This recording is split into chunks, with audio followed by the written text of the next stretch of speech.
El Ministerio Apostólico de Enseñanza y Predicación Rema Internacional presenta hoy al Reverendo Fernando García Sotomayor con la proclamación de las buenas nuevas de Dios para tu vida. El mensaje de ayer, el mensaje de hoy y el mensaje para la eternidad a los que tienen hambre y sed de la palabra de Dios. Un querigma de Dios para el que oiga, el que tiene oídos para oír.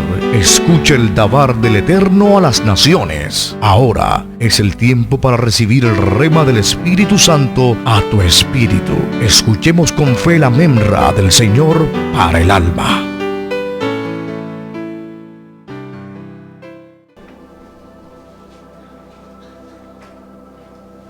Y les invito a buscar en sus Biblias libro del profeta Isaías. Vamos a leer dos pasajes de la Escritura para esta disertación. Libro del profeta Isaías, capítulo 53, el verso 8. Y también vamos a buscar en el Evangelio de Marcos el cumplimiento de esa profecía. Marcos, capítulo 14.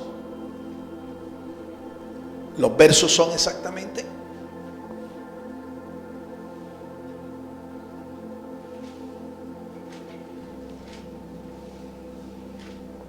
los versos en donde el Señor es juzgado, ¿no?, por Anás y Caifás.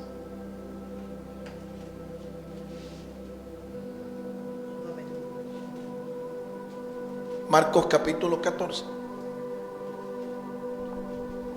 14, versos 53 al 65. Vamos a leer primero la profecía dada por el Espíritu Santo a través de Isaías, en el capítulo 53 y el verso 8. Escuchemos allí cómo dice la Sagrada Escritura. Isaías 53, 8. Por medio de la opresión y del juicio fue quitado. Y respecto a su generación, ¿quién la contará? Amén. Por la opresión, y dicen que por juicio, por medio de un juicio, fue ¿qué? Fue quitado, dice la traducción que leyó mi amada esposa, en la que tienen ustedes, que debe ser la de Reina y Valera de 60, dice cortado o quitado. Así es. Y en la segunda expresión, el profeta dice por el Espíritu, más su generación, con respecto a su generación, ¿quién la contará? ¿La generación de quién? Si el Mesías, que está ya anunciado, no tuvo hijos. Jesús no se casó. Él no tuvo hijos, no tuvo generación. Entonces es evidente que se está refiriendo a una generación de hijos espirituales. En ese sentido es que usted y yo tenemos a nuestro Señor Jesucristo como nuestro Padre espiritual. ¿Quién es Jesucristo para nosotros? No solo es nuestro Salvador, nuestro Redentor, sino que Él es nuestro Padre espiritual. Amén.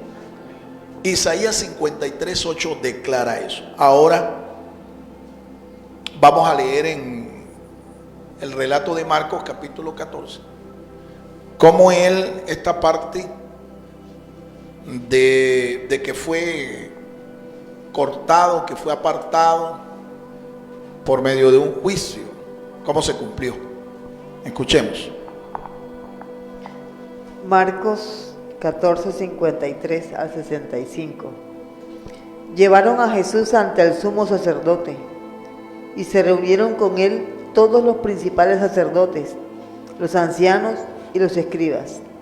Y Pedro le siguió de lejos hasta dentro del patio del sumo sacerdote, y estaba sentado con los guardias y se calentaba ante el fuego. Los principales sacerdotes y todo el Sanedrín buscaban testimonio contra Jesús para entregarle a muerte, pero no lo hallaron, porque muchos daban falso testimonio contra Jesús, pero sus testimonios no concordaban. Entonces se levantaron unos y dieron falso testimonio contra él, diciendo: nosotros le oímos decir, yo derribaré este templo que ha sido edificado. Nosotros le oímos decir, yo derribaré este templo que ha sido hecho con manos, y en 3 días edificaré otro hecho sin manos. Pero ni aun así concordaba el testimonio de ellos. Entonces el sumo sacerdote se levantó en medio y preguntó a Jesús diciendo: ¿no respondes nada? ¿Qué testifican estos contra ti? Pero él callaba y no respondió nada. Otra vez el sumo sacerdote le preguntó y le dijo: ¿eres tú el Cristo, el Hijo del Dios bendito? Jesús le dijo: yo soy. Y además veréis al Hijo del Hombre sentado a la diestra del poder y viniendo con las nubes del cielo. Entonces el sumo sacerdote rasgó su vestidura y dijo: ¿qué más necesidad tenemos de testigos? Vosotros habéis oído la blasfemia. ¿Qué os parece? Y todos ellos le condenaron como reo de muerte. Algunos comenzaron a escupirle, a cubrirle la cara y a darle de bofetadas, diciendo: profetiza. También los guardias le recibieron a bofetadas. Amén. Amén. Señor nos bendiga por su santa palabra. Vamos a orar y le pedimos al Señor que nos dé entendimiento, nos dé un corazón entendido, una mente espiritual para recibir su palabra. Padre, en el nombre de Jesús te damos gracias, Señor, por tu palabra. Bendito eres tú, Señor, nuestro Dios, creador del universo. Nos prodigas tu santa y bendita palabra. Nos has escogido, Señor, como la niña de tus ojos, tu especial tesoro, tu pueblo elegido, para que nosotros vivamos por cada uno de estos preceptos benditos. Señor, te rogamos que hoy pongas en nuestro corazón el entendimiento suficiente para comprender, Señor, lo que nuestro Señor Jesús vivió allí en esa corte que le juzgó, le sentenció a muerte. Para que nosotros, Señor, sepamos también cuál es la actitud de nosotros ante un acto de injusticia que cualquiera de nosotros pueda tener, Señor, en su contra. Ayúdanos, Padre, a entender estas verdades espirituales y aprender de ti. Guíanos con tu Espíritu Santo hacia todo aquello que es sano, que es verdadero, que es recto y que contribuya a nuestra edificación espiritual. En nombre de Cristo Jesús, el pueblo del Señor dice: amén. Puede tomar su lugar, hermano. He titulado esta disertación El juicio de la venganza. El juicio de la venganza. Vamos a enterarnos de algunos detalles que, como usted ve, ya había sido profetizado, del juicio más infame de toda la historia. El juicio más infame de toda la historia. Jesús fue víctima no de unos jueces, Jesús fue víctima de unos verdugos, porque ese juicio realmente no fue un juicio legal, no fue un juicio apegado ni a la jurisprudencia romana ni a la jurisprudencia hebrea. Eso fue una farsa de juicio, una farsa de juicio, sí, un juicio ilegal desde todo punto de vista. Entonces nos vamos a enterar de estos detalles, vamos a introducirnos en unos pensamientos introductorios que nos van a ir llevando poco a poco hacia el juicio religioso, más que todo. El juicio religioso, porque debes enterarte, si no lo sabes, o debes recordar que Jesús fue víctima de 2 sistemas jurídicos, 2 sistemas de justicia. Escuchemos. Fueron dos los sistemas legales que condenaron a Cristo. ¿Cuántos fueron los dos sistemas que condenaron a Cristo? Los dos sistemas legales. ¿Cuántos? Dos. Uno, el religioso, en manos de los judíos, más exactamente del Sanedrín. Y el segundo sistema fue el romano, más exactamente en manos del procurador romano que había sido designado en ese momento en la provincia de Judea, Poncio Pilato, procurador romano. Fueron dos entonces los sistemas judiciales que juzgaron, sentenciaron y condenaron al Señor a muerte. Ojo con esto. Sobre este tema del juicio del Señor,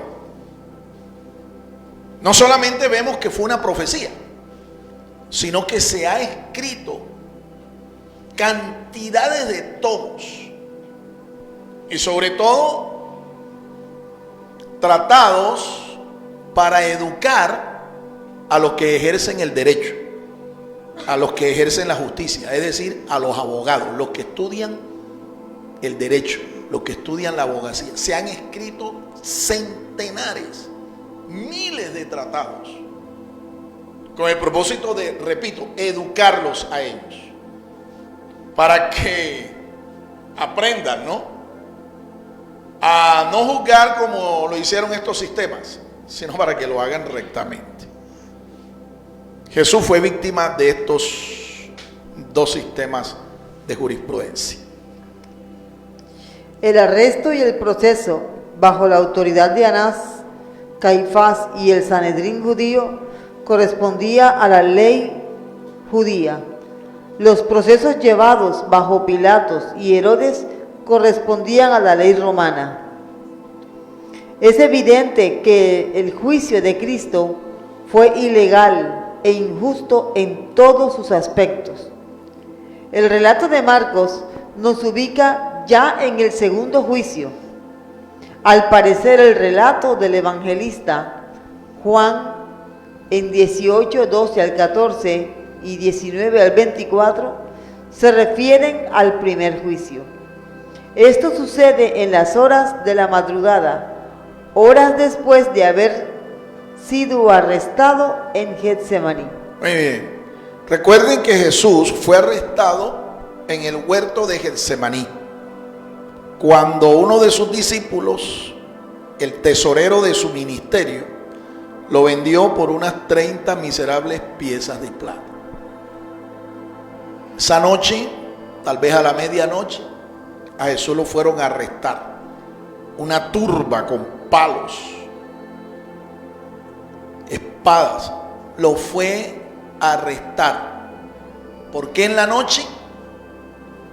No podían hacerlo a la luz pública, porque si lo hacían a la luz pública, la popularidad que tenía Jesús, esa aceptación del pueblo, les hubiera imposibilitado a las autoridades judías poderlo arrestar. El pueblo estaba a favor de Jesús.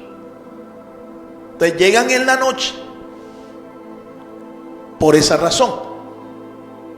Judas, la Biblia nos enseña que había dado una señal para que lo identificaran, porque en la noche, como se dice, todos los gatos son pardos, ¿verdad?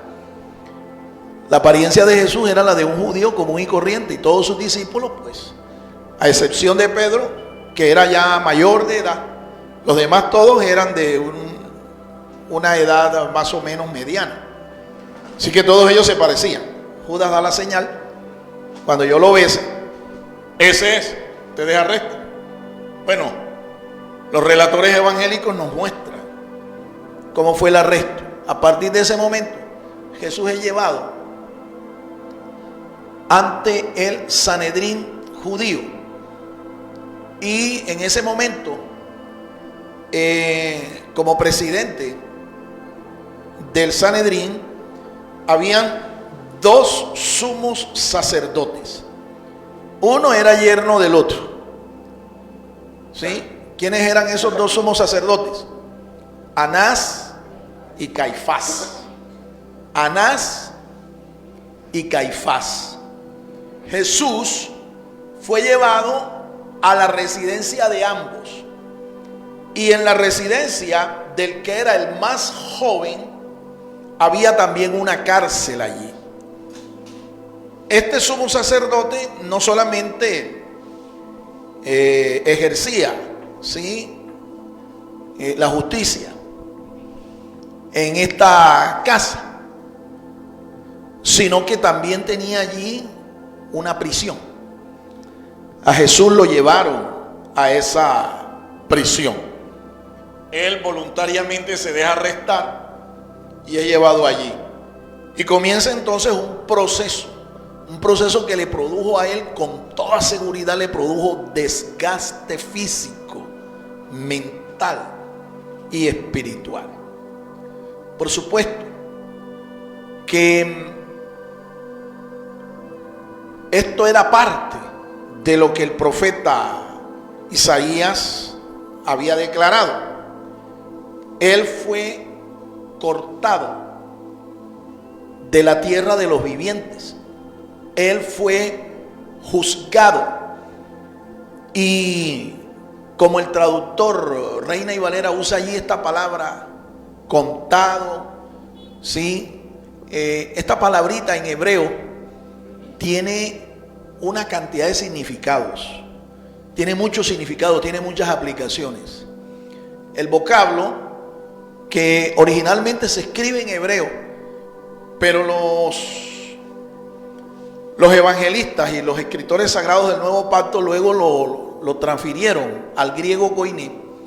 El vocablo tiene muchas aplicaciones. Da a entender que fue un juicio, fue un montaje de juicio. Da a entender que él fue víctima realmente no de un juicio, sino de una cacería. Él fue víctima de un complot. Él fue víctima de una conspiración. Todo eso está sugerido en ese vocablo contado, que el profeta Isaías usa acá, y que nos da a entender obviamente la naturaleza de ese juicio. Ahora, la pregunta del millón: ¿sabía Jesús de que él iba a ser procesado en un juicio de esta naturaleza? Por supuesto que lo sabía. Por supuesto que lo sabía. Jesús conocía las profecías. Y él sabía que muchas de estas profecías, en su encarnación, en su aparición a los hombres, todas estas profecías tenían que cumplirse en él, para que definitivamente él demostrara que él era el Mesías prometido a Israel. Jesús las conocía. Los que parece que no las conocían eran sus discípulos. Por eso fue que Pedro reaccionó como reaccionó. Por esa razón, porque él no entendía. Ustedes saben cómo reaccionó Pedro.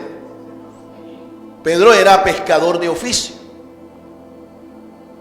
Pero cuando a Jesús lo fueron a arrestar, Pedro sacó una espada, ¿verdad?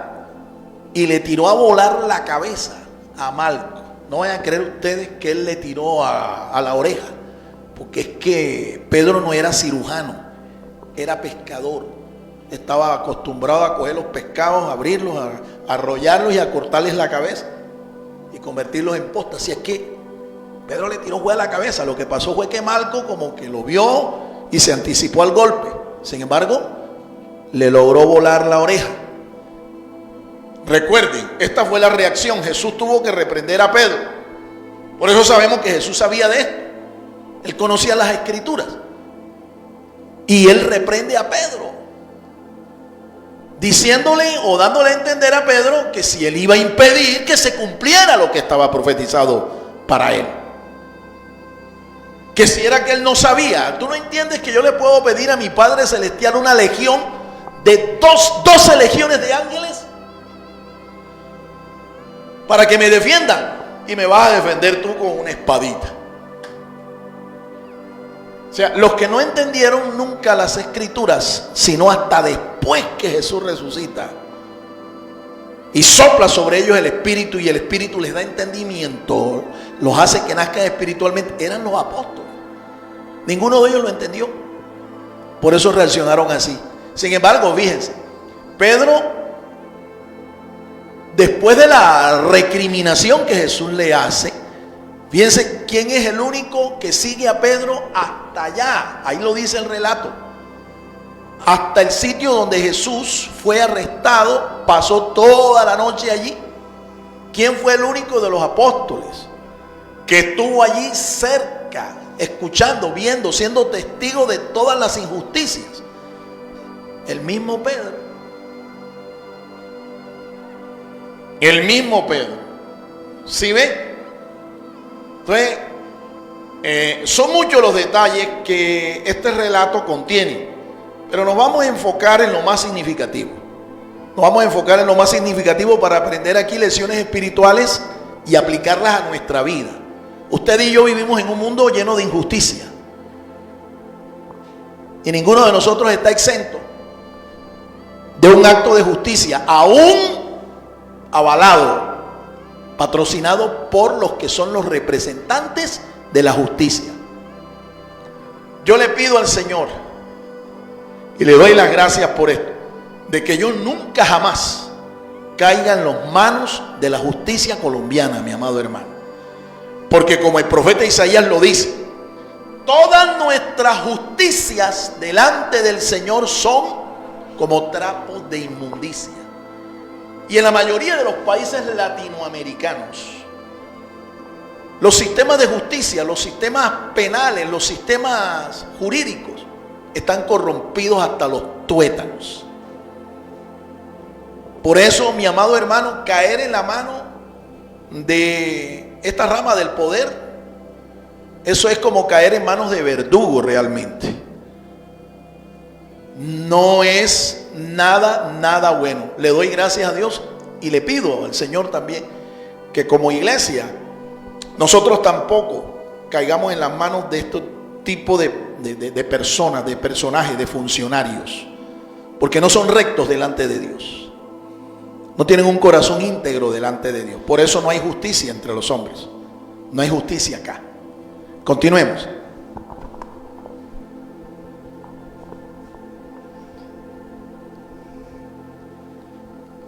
Es evidente que el juicio de Cristo fue ilegal e injusto en todos sus aspectos. El relato de Marcos nos ubica ya en un segundo juicio. Al parecer, el relato del evangelista Juan en 18, 12 al 14 y 19 al 24 se refieren al primer juicio. Esto sucede en las horas de la madrugada, horas después de haber sido arrestado en Getsemaní. Jesús sería llevado 7 veces a comparecer ante estos dos tribunales. Esto obviamente tuvo que provocar en Jesús un extremo agotamiento físico y una gran carga emocional. Hay algo aquí que quiero que ustedes caigan en cuenta. Dos tipos de tribunales, dos tipos de sistemas. ¿Cuántas veces Jesús fue y vino, según lo que estamos diciendo acá, a comparecer ante estos funcionarios?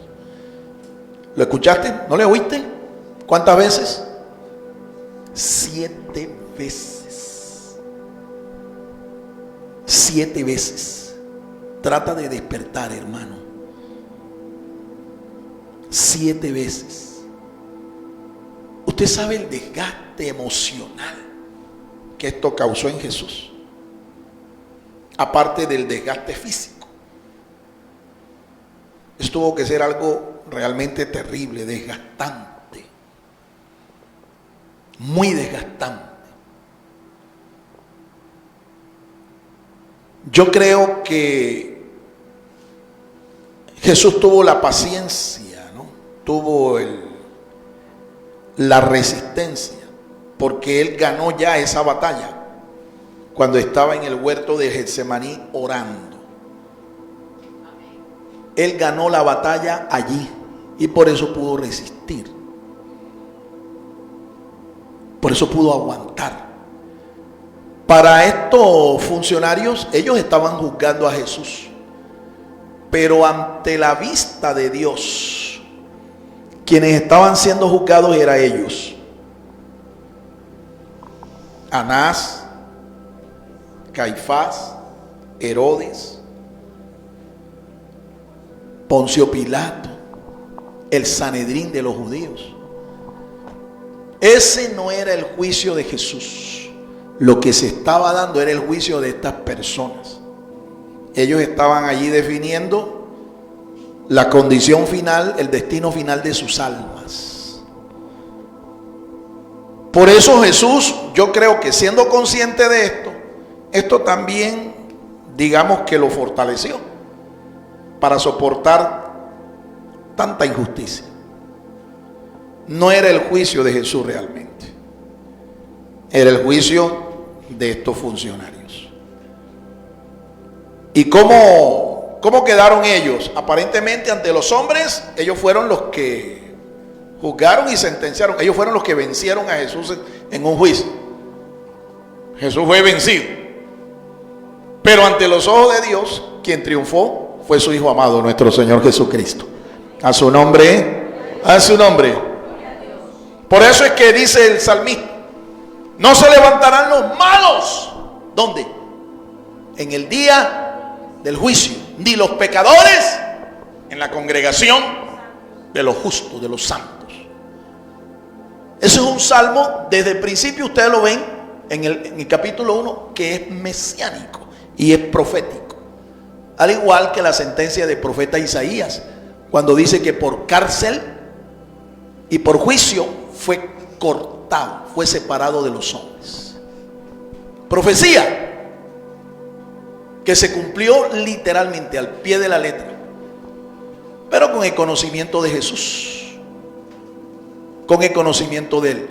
A veces el problema de nosotros cuando nos enfrentamos a una imputación que es ilegal, que es mentirosa, que es una calumnia, el procedimiento de nosotros es tratar de hacer justicia por nuestra propia mano. Pero tenemos que aprender del Señor, que cuando estas situaciones se presentan, uno tiene que ganar la batalla en oración delante del trono de Dios, para que Él tome nuestro caso en su mano y Él sea el que nos haga justicia. Veamos cómo se desarrollan los dos primeros juicios, es decir, el religioso en el proceso contra Jesús. Primero, el juicio en casa de Anás. El juicio en casa de Anás. Y segundo, el juicio en el palacio de Caifás. el juicio en el palacio de Caifás. Entonces note, el juicio religioso es en el que nos vamos a enfocar. El juicio religioso es en el que nos vamos a enfocar, porque el juicio civil está narrado es por el evangelista Juan y está mencionado en el capítulo, ahí dijimos los pasajes, capítulo 19, creo que ahí está. Entonces nos vamos a enfocar es en el juicio religioso. Se hizo en dos lugares, en dos sitios. En la casa de Anás y en el palacio judicial, que era donde realmente debía funcionar el Sanedrín.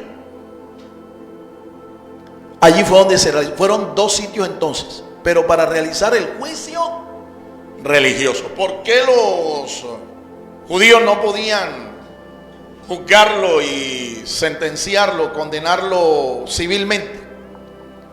Porque los romanos dominaban política, militarmente a la provincia de Judea.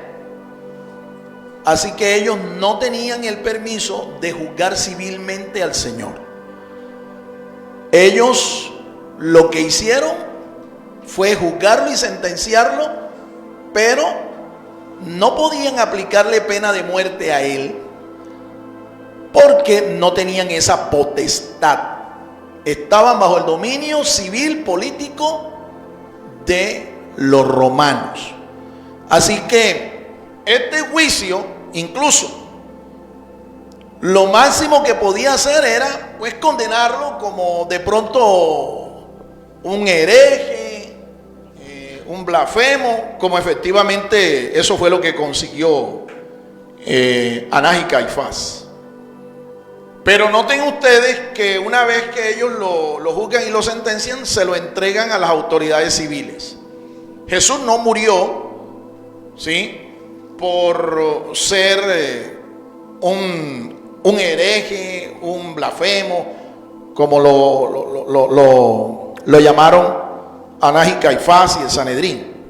Jesús muere finalmente por una causa civil. Muere por una causa civil. ¿Cuál fue la causa por la cual Pilato lo sentencia? Jesús reconoció que él era el rey de los judíos. Y eso fue escrito en un cartel sobre su cabeza, ahí en la cruz, en 3 idiomas. ¿Sí?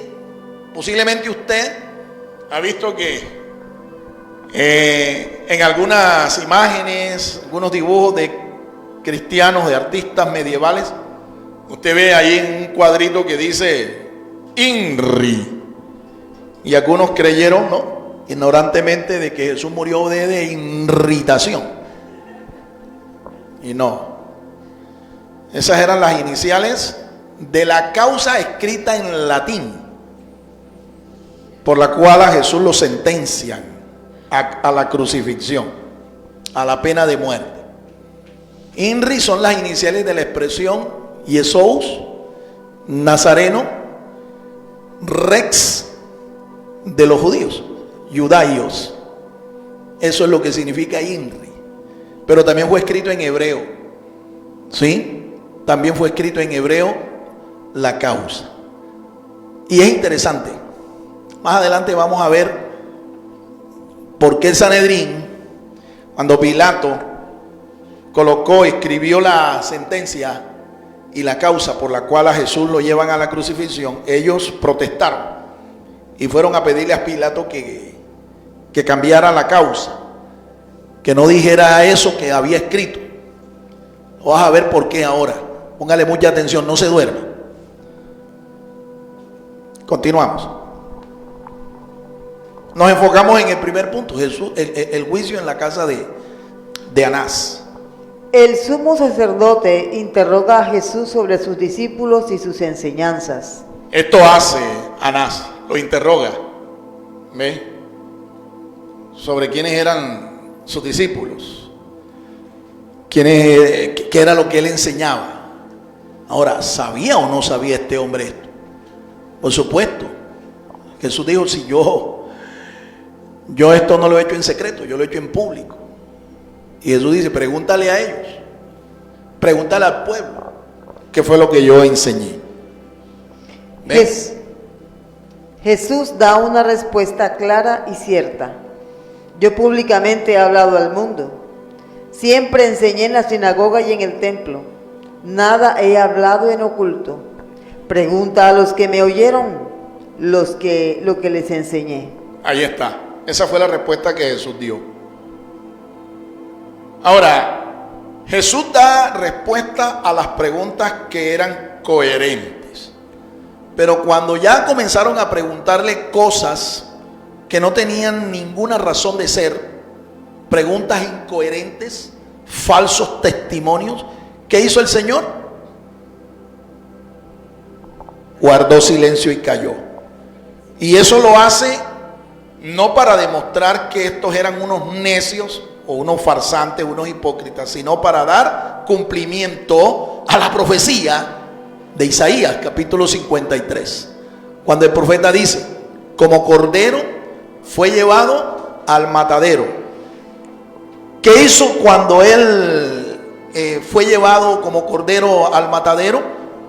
Enmudeció y no abrió su boca. Enmudeció, guardó silencio, guardó total y absoluto silencio. ¿Por qué? Pues no valía la pena estar respondiendo a preguntas necias. ¿Ve? Más bien él se llenó fue de amor y manifestó amor por esos desgraciados que estaban allí sentenciándolo y condenándolo. Jesús es abofeteado por un alguacil. Jesús pregunta, ¿por qué es abofeteado si su testimonio ha sido fiel? Correcto. Cuando Jesús dio esa respuesta a la pregunta, el sumo sacerdote mandó a uno de sus guardaespaldas allí que abofetearan a Jesús. Fíjate. Y el texto dice que Jesús no se quedó callado. Él preguntó, ¿por qué me golpeas? Si yo he dicho un testimonio verdadero, yo no he dicho una mentira. Interesante, ¿no?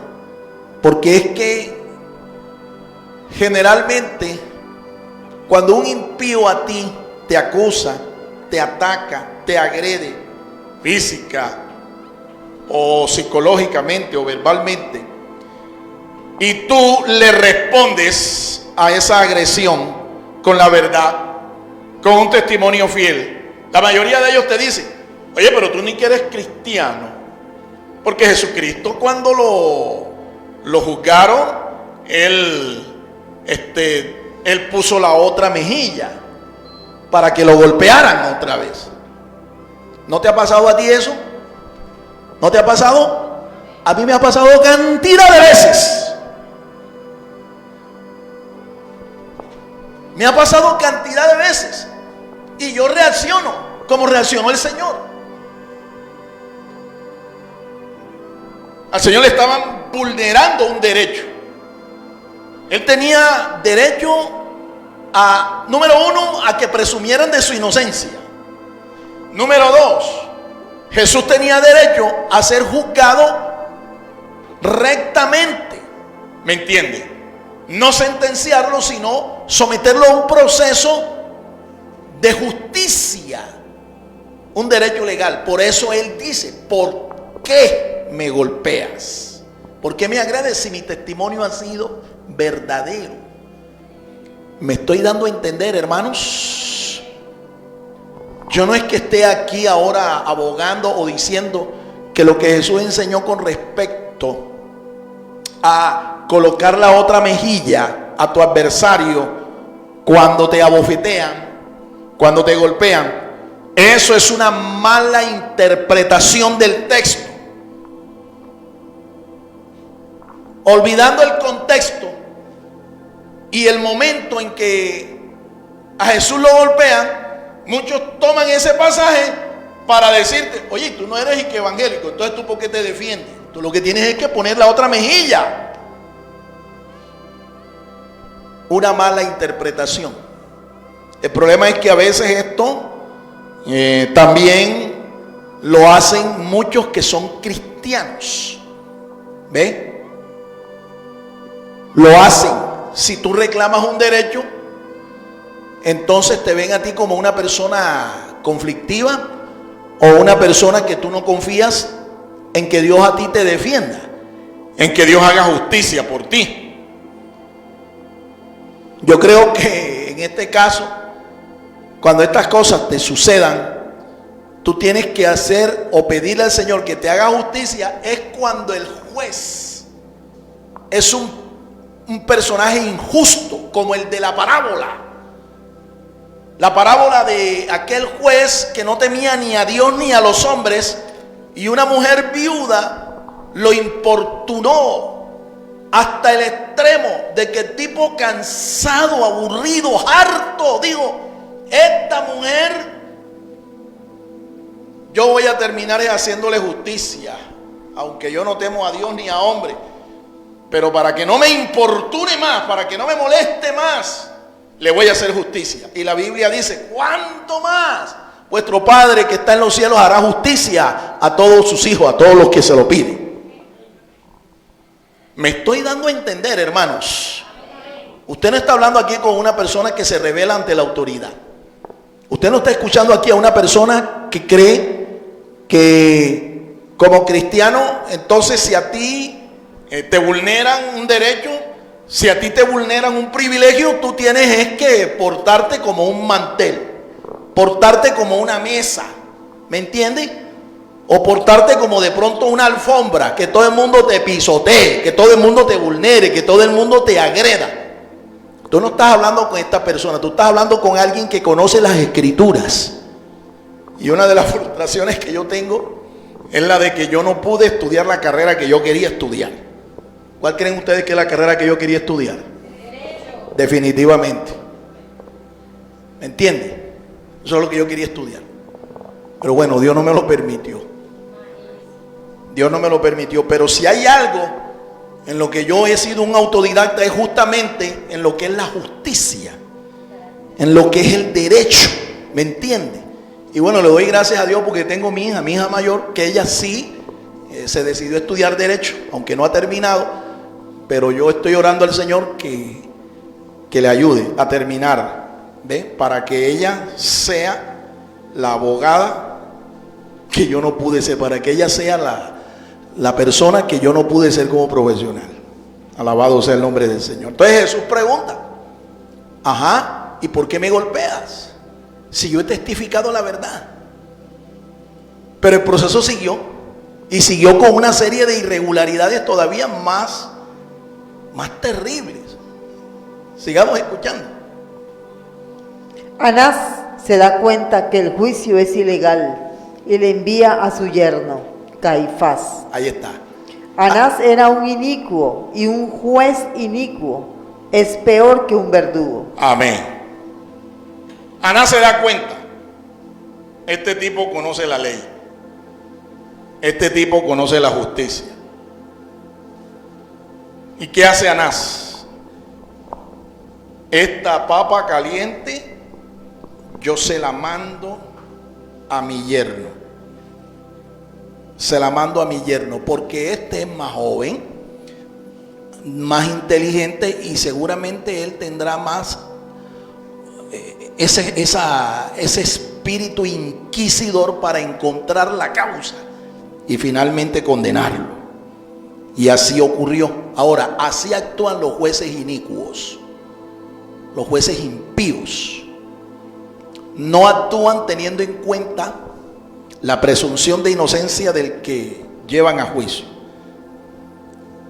No actúan con base en lo que la ley establece, lo que está escrito. No actúan así. Ellos actúan de acuerdo a sus conveniencias, de acuerdo a sus intereses. Como Jesús no podía sobornarlo, no podía pasarle dinero ni plata debajo de la mesa para que lo soltara, este hombre dijo: no, se lo voy a mandar a mi yerno. Este sí es capaz de ver por dónde es que este se puede agarrar. ¿Me entiende? Como tratando de decir, el rabo de paja te lo vamos a descubrir. Espérate. Y se lo manda al yerno. ¿Sí? El yerno lo recibe. Sigamos escuchando. ¿Están metidos en la historia, hermanos? ¿Están metidos en la historia? Para que puedas comprender las verdades espirituales de esto, tienes que meterte en la historia y ver los detalles allí que no se ven así a primera vista, pero que el Espíritu Santo te los muestra. Escuchemos. Segundo, número 2. El juicio en el palacio de Caifás. 2 de los discípulos de Cristo le siguieron de lejos. 2. Uno de ellos era Pedro. ¿Quién era el otro? Juan. Caifás convocó al Sanedrín y tratan de condenar a Jesús con falsos testimonios, pero no tienen éxito. Muy bien. ¿Qué hace Caifás? Caifás recibe el chicharrón. ¿Me entiende? Y entonces, ¿qué hace? Convoca al Sanedrín. Resulta que hemos dicho que este juicio fue desde todo punto de vista ilegal, injusto, infame. ¿Por qué es ilegal? Anás no encontró causa legal con que sentenciar al Señor. Se lo manda a Caifás. Caifás viene y convoca al Sanedrín, pero los juicios nocturnos estaban prohibidos. Así que Caifás también violó la jurisprudencia. Convoca al Sanedrín. El Sanedrín era el cuerpo de justicia, era, por así decirle, la Corte Suprema de Justicia del país. Estaba conformada por 72 miembros. 72 miembros para poder realizar juicios y darle a ello un carácter legal. El Sanedrín tenía que estar en mayoría de quórum, es decir, no mitad más uno, una mayoría calificada. 2/3 partes del Sanedrín tenían que estar allí reunidos en esa noche. Recuerden ustedes que era una hora como esta. ¿Ve? Era de madrugada. ¿Qué estaban haciendo seguramente a esa hora los miembros del Sanedrín? ¿Qué estaban haciendo? Estaban descansando, estaban durmiendo. Sin embargo, este personaje, como era el sumo sacerdote, el presidente de esta corte de justicia, los manda que se despierten y que vengan y se trasladen acá al palacio, porque hay un caso que se necesita la votación de ellos. Y esta gente fue, pero la historia nos dice que no fue mayoría calificada. No fue mayoría calificada. ¿Cuánto es las 2/3 partes de 72 miembros? Eso es el 66%. 6% deberían ser unos 43 funcionarios los que estuvieran allí en el caso, pero no lo estuvieron, nunca lo estuvieron. Estuvo el sumo sacerdote. Jesús no tenía tampoco un abogado defensor al cual tenía derecho, y no estaba la mayoría calificada del Sanedrín. Habían unos escribas y unos pocos ancianos que eran parte del Sanedrín. Un tipo de juicio, como lo estamos diciendo, totalmente ilegal. Una farsa de juicio. Sigamos escuchando. Caifás convoca al Sanedrín y tratan de condenar a Jesús con falsos testimonios, pero no tienen éxito. Jesús observa a los falsos testigos sin hablar palabra alguna. ¿Por qué cayó el Señor? ¿Puede usted imaginarse a esos testigos en el día del juicio del gran trono blanco? Métase un poco en la historia frente ahora, a Cristo, en la escatología. La Biblia dice que un día el Señor va a juzgar en un estrado, ¿verdad?, a todos los seres vivientes, incluso hasta los ángeles caídos. Los va a juzgar allá en este juicio. La Biblia, ¿cómo le llama a este juicio? El juicio del gran trono blanco.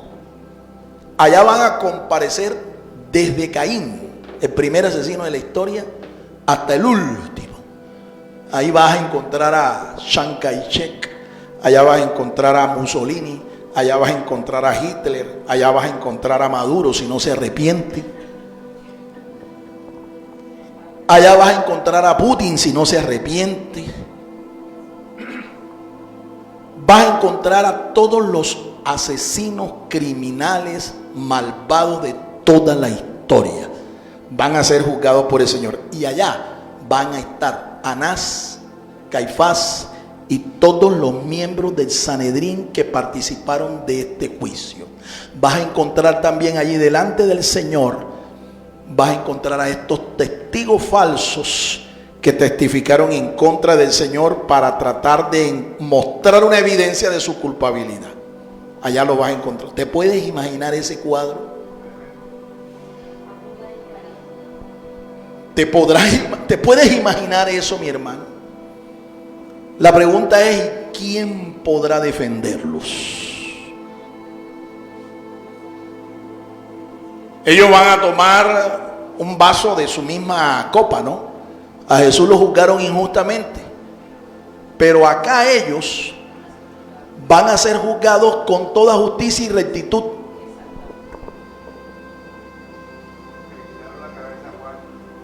Los que le quitaron la cabeza, todos los herodianos van a estar allá toda la familia de Herodes va a estar allá. Todos van a estar allí. Poncio Pilato va a estar allí. Porque como dije, ante los ojos de los hombres, a quien se estaba juzgando era Jesús, pero ante los ojos de Dios, a quien se estaba juzgando era estos funcionarios. Ellos sellaron el destino final de sus almas ese día. La sellaron. ¿Te podrás imaginar a estos personajes allá delante del Señor? ¿Tú crees que ellos no recordarán que a ese que está ahí sentado, vestido de lino limpio, blanco y resplandeciente, con la cabeza como fuego encendido, como el anciano de días? Te podrás imaginar, este fue al que nosotros sentenciamos, contra este fue que testificamos en falso, ahora él nos está juzgando a nosotros. Pero a diferencia de ellos, el Señor sí lo va a hacer con justicia. Y mira lo primero que va a hacer. Dice el libro Apocalipsis capítulo 20 que los libros serán abiertos, y con ellos el libro de la vida. ¿Por qué el libro de la vida está allí en un juicio que va a sentenciar a los impíos, a los malos, a los perversos de toda la historia? ¿Por qué? Porque ese libro se va a abrir y se va a leer. Y allí se comenzarán a leer los libros. Y los que están escritos en ese libro, el libro de la vida. Allí mencionarán Giancarlo Sánchez.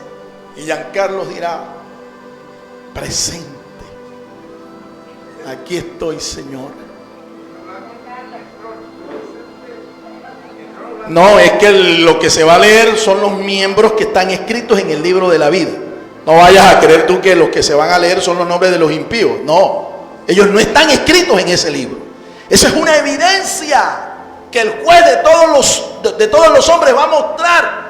Les va a decir: a ver, un ángel ahí escribano va a leer el libro, desde el primero hasta el último de los hombres que fue salvo. Y esta gente estará allí con la expectativa de escuchar su nombre allí cuando lo lean. Pero nadie, ninguno de ellos va a escuchar su nombre. El libro en sí es un testimonio en contra de ellos. Es la evidencia que el juez tiene de primera instancia para decir: sentenciados al lago que arde con fuego y azufre. ¿O es que tú creías que los libros eran abiertos, el libro de la vida era abierto para escuchar los nombres de los que estaban ahí sentenciados? No, no. El libro de la vida será abierto para demostrarle a esos que están ahí que ellos no están escritos en ese libro. ¿Entendiste ahora cómo es que es el asunto? Cuando se lean los nombres, Alberto Beltrán Estremor, él allí dirá: presente. Pero del lado de donde están, del lado donde están los que son los jueces, porque el Señor será por así decirlo, el presidente de esa corte de justicia.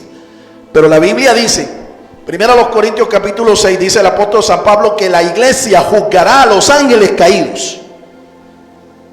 Por eso es que nosotros aquí sí podemos realizar juicios, no al carácter de los santos, sino a su conducta.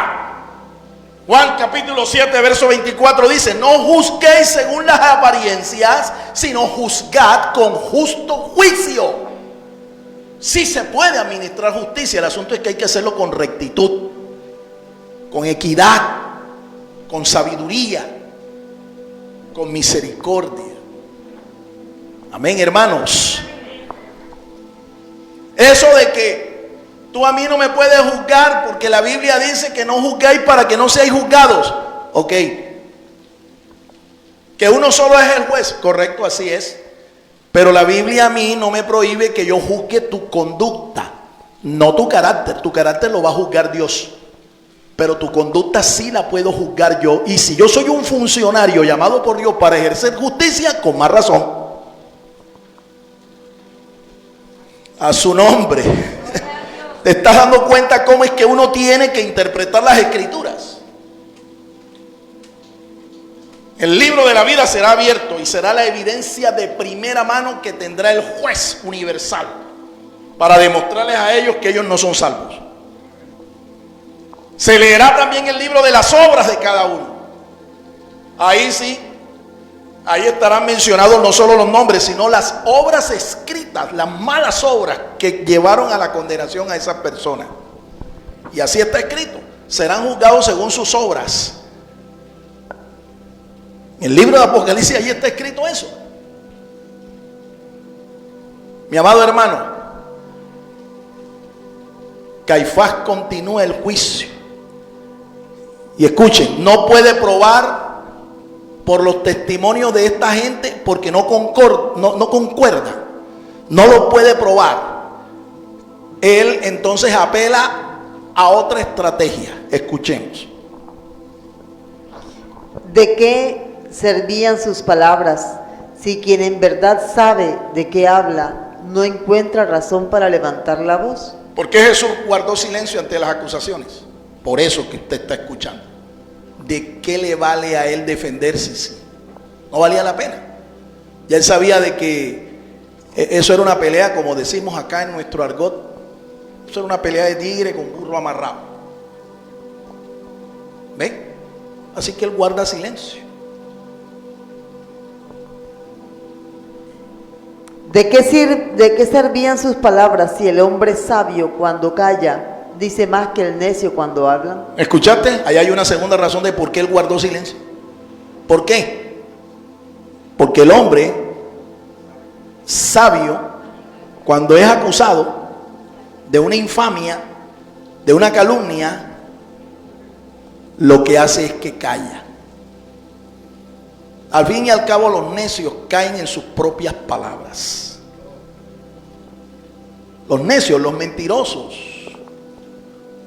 los malvados, los impíos, caen en sus propias palabras, en los dichos de su propia boca, caen. Por eso Jesús prefiere callar. Y porque él sabe, hay una profecía allá en Isaías que dice que como cordero fue llevado al matadero y no abrió su boca, permaneció en silencio. Continuamos. ¿De qué servían sus palabras cuando el amor había embriagado su corazón? Ahí está. Ahí tienes otro motivo. ¿Por qué él guardó silencio? Caifás decide interrogar a Jesús por segunda vez. Ok, va una segunda ola de interrogatorio, de preguntas. El sumo sacerdote le plantea una cuestión teológica al maestro. ¿Eres tú el Cristo, el Hijo del Bendito? El Salvador responde con la verdad: yo soy. Oye eso. La estrategia a la que acude ahora Caifás es una estrategia, digamos, adecuada para la persona, para el imputado. Jesús era un rabino. Jesús era un doctor de la palabra, un rabí. Y ellos lo sabían. Entonces viene el señor Caifás y le hace una pregunta. Es una pregunta teológica. No lo puede acusar de ser un hereje. No lo puede acusar de que es un ladrón. No lo puede acusar de que es un rebelde. No lo puede acusar de que es un delincuente. ¿Qué hace entonces? Le plantea un asunto teológico. Le hace la pregunta del millón. Eso es una estrategia que en derecho se llama poner en los labios del imputado las palabras que lo acusen. Caifás le hace la pregunta, pero literalmente lo que está haciendo es poner en los labios de Jesús la respuesta. Poner las palabras que iban a condenar a Jesús. Porque sabía que Jesús era un hombre que hablaba la verdad. Y por la verdad, se dice, murió Cristo. Sostuvo la verdad, no solo cuando predicaba y enseñaba, sino en el momento en que estaba siendo acusado injustamente. Sostuvo la verdad. ¿Cuánto cuesta, mi amado hermano, sostener la verdad? ¿Cuánto cuesta? Hay gente que enseña la verdad y predica la verdad hasta cierto punto, pero cuando ve comprometida su vida y sus intereses, hasta allí de pronto deja de predicar y de enseñar la verdad. En mi ministerio yo he sido cuestionado varias veces. Me han acusado de que yo soy un falso maestro, que yo soy un falso ministro. En más de una ocasión me han acusado de esta manera. Y yo, ante eso, yo no trato de demostrar que me están acusando infamemente, me están infamando, me están calumniando. Yo lo que hago es seguir predicando y enseñando la verdad de las Escrituras. Al fin y al cabo, nada podemos contra la verdad si no es por la propia verdad. Y si usted es una persona que tiene el carácter de predicar la verdad, de enseñar la verdad, de practicar la verdad, a usted no le costará sostener la verdad delante de quien sea. No le costará eso. A Jesús no le costó. Por eso esta serpiente, este verdugo impío, este juez inicuo, lo que hizo fue poner en los labios de Jesús las palabras que lo iban a acusar, que lo iban a condenar. Le preguntó: ¿eres tú el Cristo, el Mesías, el Hijo del Dios bendito? Otras palabras, para que usted entienda, la pregunta era tan de trasfondo teológico, tan profundo, que lo que Caifás le estaba preguntando era si él era Dios. ¿Tú eres Dios? ¿Tú eres el Mesías Rey? ¿Y qué respondió Jesús? Sin ningún problema. ¿Qué le digo? Yo lo soy. Otro de los evangelistas dice: tú lo has dicho. Creo que es Mateo. Pero aquí Marcos dice: yo soy. Usó inclusive el nombre, ¿verdad?, con el que se reveló la deidad a Moisés. Yo soy. Yo soy. Yo soy el Mesías, yo soy el ungido de Dios, yo soy el Hijo de Dios, el Hijo del bendito. Yo soy Dios. Eso era lo que querías oír. Me imagino que eso Jesús lo pensó en el corazón, lo dijo en el corazón. Eso era lo que querías oír. Pues óyelo, impío, yo soy Dios. Yo soy el Mesías Rey. Yo soy el profeta anunciado por Moisés, que sería semejante a él. Pero yo soy mayor que Moisés. Moisés era un siervo en la casa de Dios. Yo soy Dios de la casa. Alabado sea el nombre del Señor. Jesús lo declaró. Jesús lo dijo. Y dio testimonio fiel ante este blasfemo, ante este acusador. ¿Qué hizo el tipo? Escuchen lo que hizo este juez. Caifás rasga sus vestidos y acusa de blasfemia a Jesús. Lo acusó de blasfemo y se rasga los vestidos. Eso es un acto religioso para indicar que el nombre de Dios había sido blasfemado. La verdad en los labios de Cristo sonó a blasfemia en los oídos de un religioso. Lo verdadero no siempre es verosímil. En su ceguera y odio, Caifás, sin darse cuenta, quebrantó la ley levítica. Así es. Cuando él se rasga el vestido, él, sin darse cuenta, quebranta la propia ley. Porque estaba escrito que no debían rasgarse las vestiduras en público como lo hizo él. Pero a él no le importó eso. Como no le importa a ninguno que teniendo un carácter impío, torcido, ejerce un cargo, ejerce autoridad, porque cree que él no es el representante de la autoridad, sino que él es la autoridad. Así que por tanto él cree que él tiene la primera y la última palabra en todos los asuntos. Porque se cree que él es Dios, se cree que él es la autoridad máxima. No hay quien le juzgue, él es el que puede juzgar. Es lo mismo que ha hecho ahora este señor Maduro. ¿Ve? En las elecciones, en el proceso de elección que hubo acá en el vecino país, en el país hermano. Él, de una manera fraudulenta, se roba la elección. Pero viene y se vale de uno de sus lacayos, el presidente del Consejo Nacional Electoral. Y él declara, el tipo declara que Maduro ganó, pero no da explicación de las actas, no muestra, ¿verdad?, ante la opinión pública la evidencia, la certificación de que lo que está diciendo es verdad. ¿Qué fue eso? Eso fue sencillamente un acto de imposición autoritaria.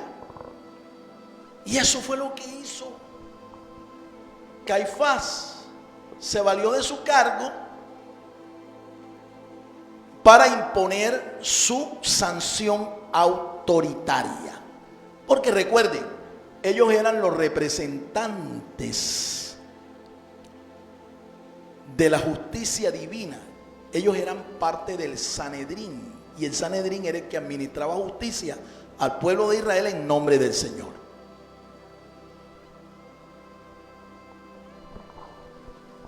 Caifás y el Sanedrín condenaron a Cristo.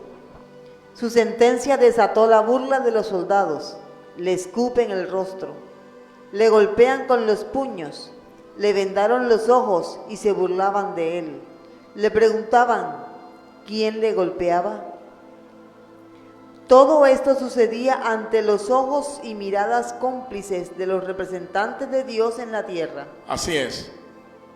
Aquí se cumplieron antiguas profecías del Antiguo Testamento sobre la vida de Cristo. Así es. Él sería escupido, vituperado, él sería deshonrado, él sería imputado de una manera injusta. ¿Ve? Se lo entregan a los romanos. En otras palabras, para que lo entendamos, se lo entregan a la autoridad civil, porque ellos hasta allí no pueden avanzar más. Le entregan a un reo condenado, pero desde el punto de vista religioso. Pero resulta que Roma no podía condenar a nadie por una causa religiosa. No podía sentenciar a muerte a nadie por una causa religiosa. Por eso es que el proceso civil tiene que buscar la causa. Porque Pilato, cuando le remiten el caso, Pilato se da cuenta de que él había sido víctima, Jesús de Nazaret había sido víctima de la envidia, la injusticia, los celos, la codicia de esta gente, de este Sanedrín. Entonces él intenta buscar la causa civil y finalmente pues la encuentra, ¿sí? Finalmente pues la encuentra, porque el mismo Pilato le hace también la pregunta a él, pero no desde el punto de vista religioso. Pilato encuentra que la causa es sedición, porque Jesús se declara rey de los judíos. Él dice, yo soy el rey. Y es más, Pilato le dice, pero ¿dónde están tus servidores? ¿Dónde están tus súbditos? Porque un rey tiene súbditos, tiene servidores. ¿Dónde están para que te defiendan? Y Jesús le dice, mi reino no es de este mundo. Y Pilato nuevamente le dice, pero, o sea, ¿tú no entiendes que yo tengo autoridad para condenarte, para entregarte a la muerte o para libertarte? ¿Y qué le responde Jesús? Ningún poder, ninguna autoridad tuvieras si no te hubiera sido delegada ¿de a dónde? De allá arriba. O sea, tú lo que eres es un servidor, un funcionario civil, pero tú tampoco eres la última autoridad. La última autoridad tanto para funcionarios civiles como para funcionarios religiosos es Dios, nuestro Padre Celestial. Él es el juez de todos los hombres, Él es el que administra justicia, ¿ve? En el mundo secular y también en el mundo espiritual. En esto termina la parte religiosa del juicio de Jesús, con la sentencia. Jesús es entregado a los romanos. Los soldados romanos, de una manera infame, comienzan a golpear al Señor, a deshonrarlo, a burlarse de él, a escupirlo y a decirle, a ver, dinos quién te golpeó, profetiza, a ver quién te golpeó, porque para un romano un profeta era un adivino. Es igual en el día de hoy, muchos creen que un profeta de Dios es un adivino. No entienden lo que es realmente un profeta de Dios, no entienden ni la más mínima idea, porque el mundo no entiende la palabra de Dios. El mundo no entiende lo que es el mundo espiritual, la justicia divina. No, esto no lo entiende. ¿Ven? Por esa razón, pues, los soldados romanos lo golpean, le tapan los ojos y le dicen, ¿quién te golpeó? Adivina, a ver, ¿quién te golpeó? Tú no eres profeta, dinos. Bueno, y sabemos, ¿no? El resto de la historia ustedes la conocen. Jesús termina en una cruz clavado, sentenciado como el rey de los judíos.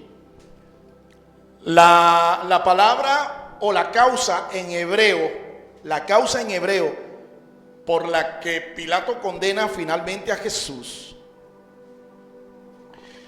es un vocablo que coincide de una manera sobrenatural con el nombre de la deidad, el nombre de Dios.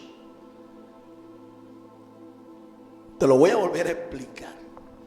La causa que Pilato mandó a escribir en 3 idiomas, en griego, en hebreo y en latín, en hebreo coincide, las palabras iniciales coinciden con el nombre de la deidad. ¿Cuál es el nombre de la deidad?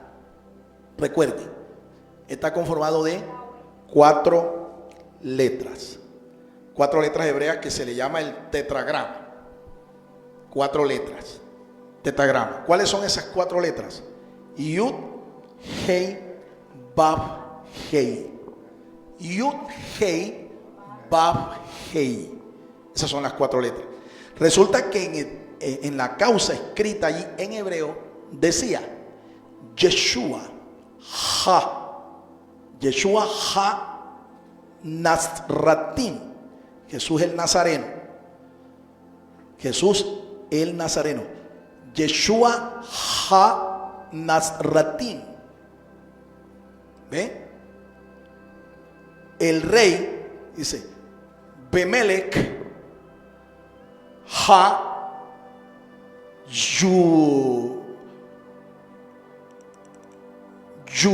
es decir, la expresión para judíos en hebreo. La expresión para judíos en hebreo. Yeshua, el Nazareno, Ha Nazratín,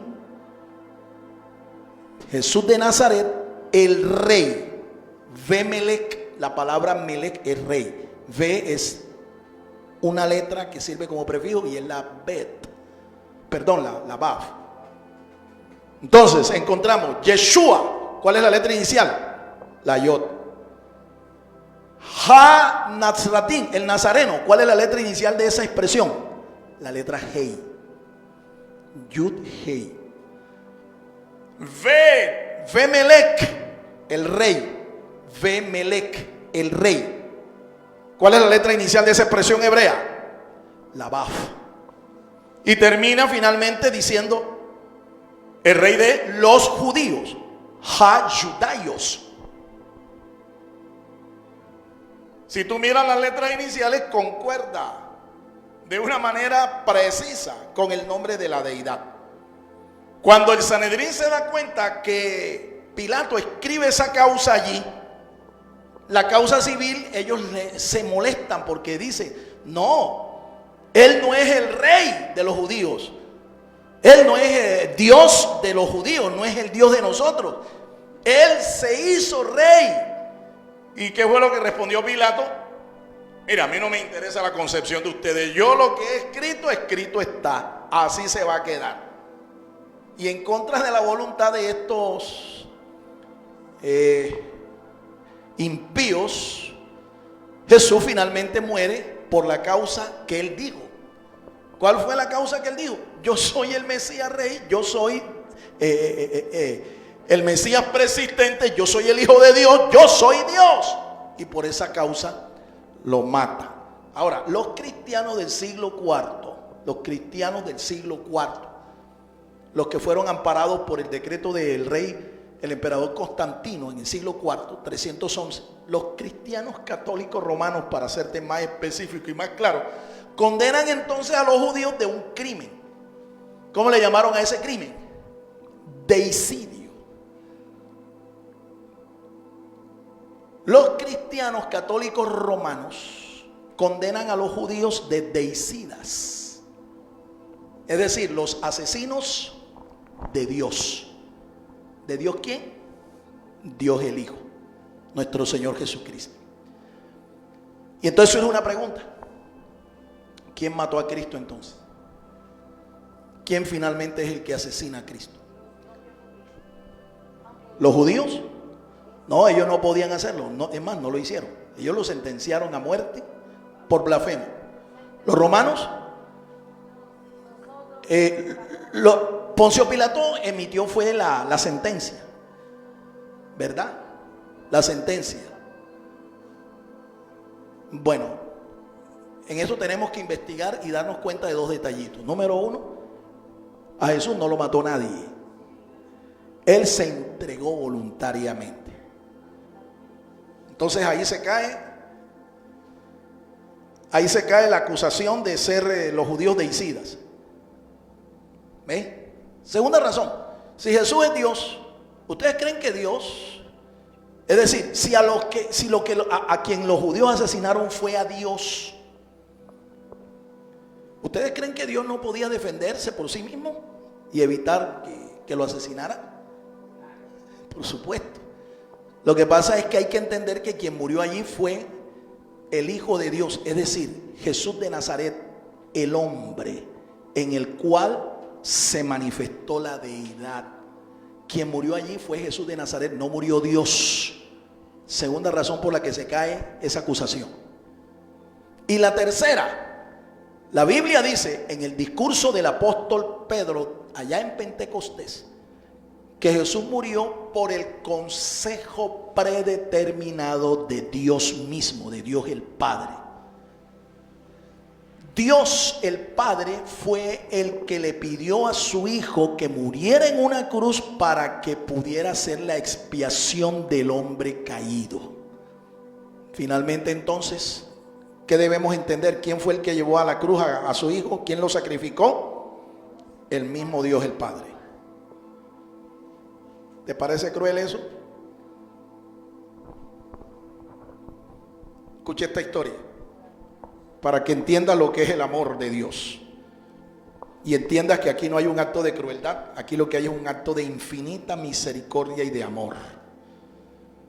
Se cuenta de la historia de un personaje que era el administrador de un puente de estos elevados que están a veces sobre un río, ¿no? Ese puente unía un extremo de una vía de un ferrocarril con el otro extremo.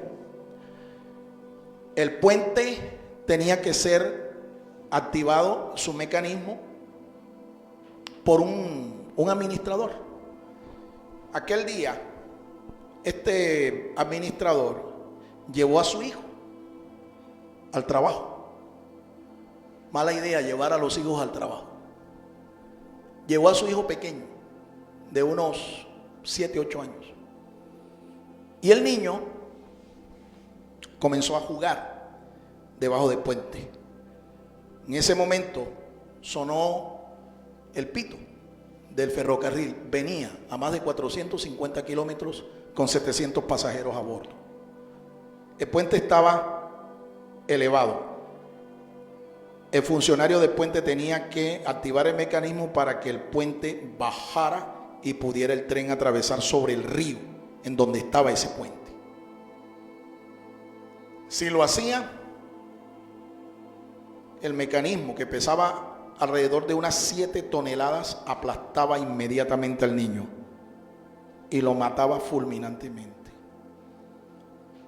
Pero si no activaba el mecanismo, el ferrocarril se iba a estrellar y posiblemente 700 personas iban a morir. Dice esa historia, eso es un testimonio real, que Hensley, se llamaba él, sacrificó a su hijo.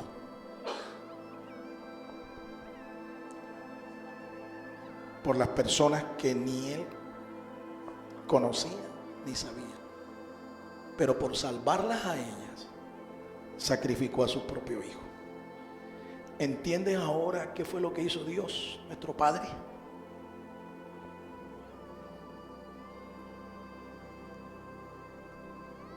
Dice San Juan, de tal manera amó Dios al mundo, para que todo aquel que en Él creyera no se perdiera, sino que tuviera vida eterna. Lo hizo Dios nuestro Padre por amor. Nos amó al punto de sacrificar a su Hijo amado. A Cristo no lo mataron los romanos. A Cristo no lo mataron los judíos. Cristo se entregó, y Él se entregó en sacrificio ordenado por su Padre Celestial, para que tú y yo hoy pudiéramos corresponderle con ese mismo amor. A su nombre, a su nombre. Vamos a concluir. Vamos a concluir. Conclusión. Qué fácil hubiera sido para un novato tinterillo ganar el juicio como abogado defensor de Jesús. Ustedes saben lo que es un tinterillo, ¿no? Estudia Derecho, pero no se ha graduado todavía porque no ha hecho su tesis. Este caso lo hubiera ganado un tinterillo facilito. Sí, ya. Sin ser un abogado graduado, titulado, lo hubiera ganado. Los juicios continuaron, la farsa prosiguió, y Jesús, después de ser acusado formalmente por el Sanedrín y declarado culpable, fue enviado a Pilatos, procurador romano. El procurador examinó la causa y declaró inocente a Jesús, pero los judíos, arengados por el Sanedrín, se intentaron sublevar. A partir de allí, todos los cobardes actos de Pilato fueron contrarios a la letra y el espíritu del derecho romano. ¿Puede usted imaginarse el día en que Judas Iscariote, Anás, Caifás, Herodes y Pilatos sean juzgados en el trono blanco, cara a cara frente a Jesucristo? ¿No le recuerda acaso este juicio las palabras del profeta que dijo: si bien todos nosotros, los hombres, somos como suciedad y todas nuestras justicias como trapo de inmundicia, caímos todos nosotros como la hoja, y nuestras maldades nos llevaron como el viento? Y pensar que la moderna jurisprudencia descansa sobre la base de estos dos sistemas civiles. El juicio de Cristo fue una venganza de sus enemigos, pero en realidad a quien estaban juzgando no era a Cristo, sino a sus jueces. Estos jueces obraron en calidad de verdugos y su sentencia de condenación la firmaron por la eternidad. ¿Cómo juzga usted hoy a Cristo? Del veredicto que usted dé hoy respecto de Cristo depende su condición en la eternidad. Amén. Amén. ¿Cuál es tu juicio finalmente acerca de nuestro Señor? ¿Es culpable? ¿Es inocente? ¿Es un impostor? ¿Es un loco que se dejó matar por una causa injusta? ¿Cómo lo juzgas tú? De la manera en que tú lo juzgues, así también dependerá tu destino eterno.